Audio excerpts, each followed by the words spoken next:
हाँ जी, अज आप बना रहे हैं करेले।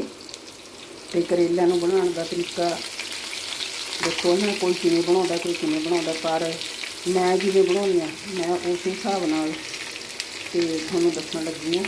तो पहलां करेले उपरों छिल लए, फिर रड़के थोड़े थोड़े, तो फिर उन्होंने पानी दे विच उबलना रखता। तो पानी च उबाल के फिर वो बीज कढ़ दो। तो उस बाद मसाला तैयार कर लो, भी सारा कुछ पा के लहसुन गंढा टमाटर ते लून मिर्च सारा कुछ पा के उस तरह मसाला तैयार कर लो। मसाला तैयार करके बस इन्हों एवं भर लो। तो फिर उस बाद जिमें भी आप भर ले करेले ना, सारिया तेल थोड़ा जहा तेल पा के वो सिर्फ 3-4 मिनट फ्राई करने हैं। लो जी, अपने करेले बन के तैयार ने। तो तुसीं भी इस तरह बना के जरूर देखियो।